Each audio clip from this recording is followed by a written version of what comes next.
எனக்கு ஒரு பர்சனலா ரொம்ப நாள் ஒரு சந்தேகம் யார்கிட்ட கேட்கணும்னு தெரியல. நான் உங்ககிட்ட கேட்கறேன். அதாவது என்னன்னா, நம்ம இந்தியர்களை அடிமைப்படுத்தி கொண்டு எவ்வளவோ சித்திரவதை பண்ணது பிரிட்டிஷ்காரன்.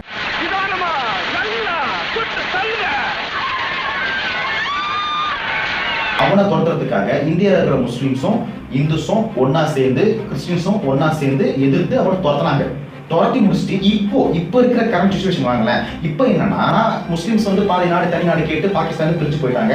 ஆனா இப்போ கரண்ட்ல இருக்கிற சிச்சுவேஷன் வாங்கல. இப்போ என்னன்னா நம்மள வந்து அடிமைப்படுத்தி சித்திரவதைப்படுத்தி நம்ம முன்னோர்களை வந்து கொடுமைப்படுத்தின பிரிட்டிஷ்காரன் இந்தியாவுக்கு வந்து நட்பு நாடு.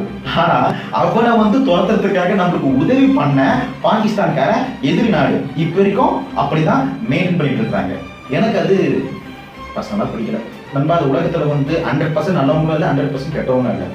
முஸ்லிம்ஸ்லயும் கெட்டவங்களும் இருக்காங்க, நல்லவங்களும் இருக்காங்க. அதே மாதிரி இந்துஸ்லயும் நல்லவங்களும் இருக்காங்க, கெட்டவங்களும் இருக்காங்க. அதே மாதிரி கிறிஸ்டின்ஸ்லயும். ஆனா இந்த மதத்தை சார்ந்தவங்க கெட்டவங்க அப்படின்னு பிராண்ட் பண்ற அதிகாரம் யாருக்குமே இல்லை.